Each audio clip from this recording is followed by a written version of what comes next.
Le Talk Orange Le Figaro, question Judith Vintraube, réponse Julien Drey. Julien Drey, bonjour. Bonjour. Bienvenue au Talk Orange Le Figaro. Merci de me recevoir. Auxquelles je vais vous demander de répondre par oui ou par non. Approuvez-vous le discours de François Hollande en Algérie? J'ai pas l'intégralité du discours, mais dans sa tonalité, oui. C'est un discours qui est dans la continuité des positions qui ont été exprimées. Le plan de rationalisation, notamment des commissariats, mis en place par Manuel Valls, constitue-t-il une menace pour la sécurité? Non.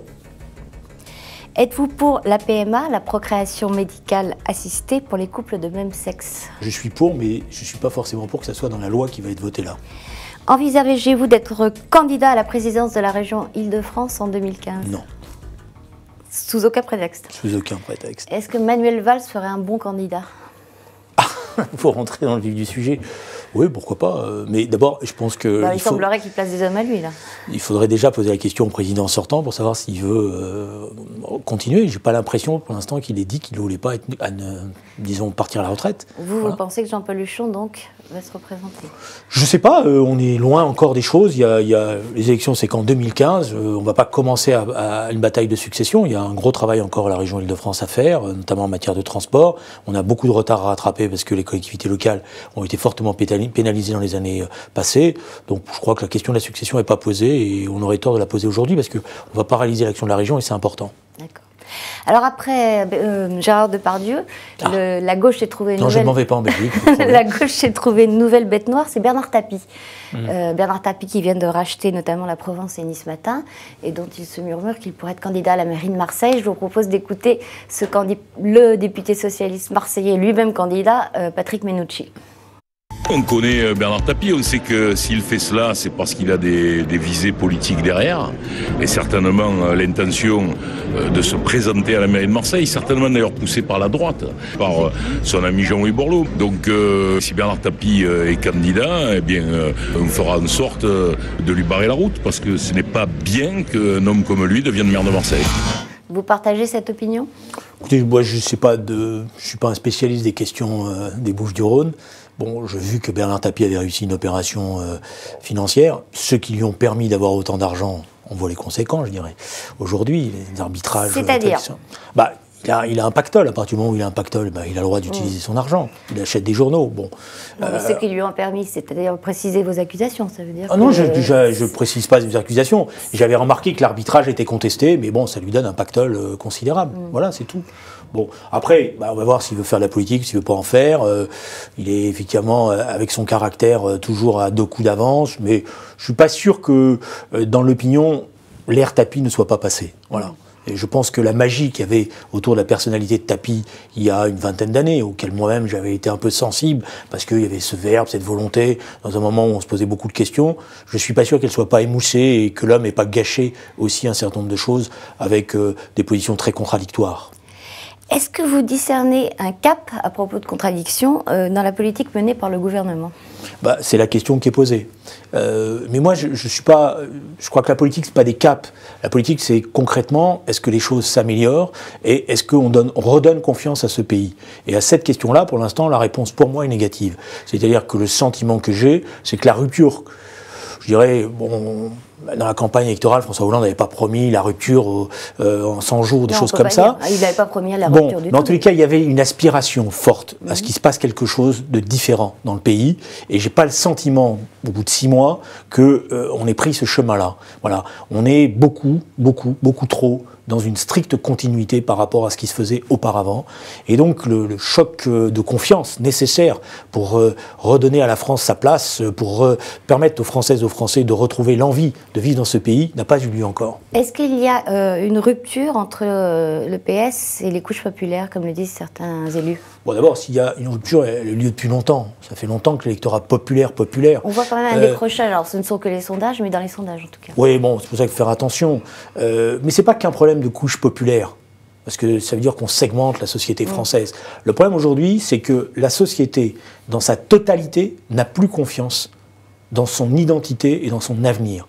Le problème, c'est que l'envie de se battre, l'envie de prendre des risques, l'envie d'aider aussi les autres dans tout ça ne marche pas. Et que je crois que c'est une société qui est aujourd'hui perclue de doutes existentiels, et que pour l'instant on n'a pas levé ces problèmes-là. Alors après, il y a plein de choses qui sont en contradiction. Je vais prendre un exemple très pratique, y compris de méthodologie.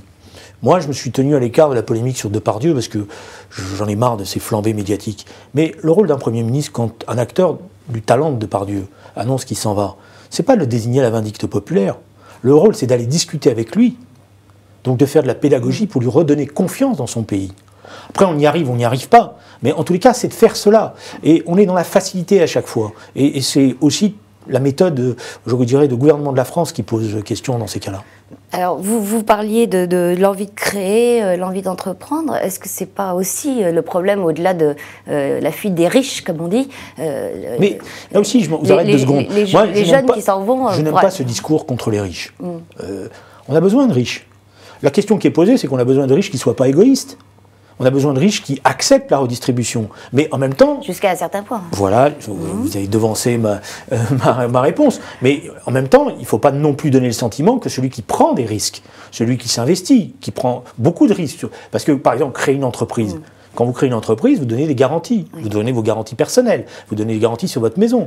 Vous donnez des garanties sur vos biens. Si votre entreprise fait faillite, ces choses-là, elles sont en cause. Donc, à partir du moment où il y a une prise de risque, c'est normal qu'il y ait une rétribution du risque. Et c'est normal que celui qui va consacrer, au lieu de faire une semaine de 35 heures, qui va en consacrer 90, 100, etc., qui va s'investir, il soit aussi considéré. Donc, moi, je n'aime pas ce discours où on découpe la société française. Ça vaut aussi pour Bernard Tapie. À une époque, là, vous avez parlé du pactole, mais cet argent, il l'a gagné en entreprenant.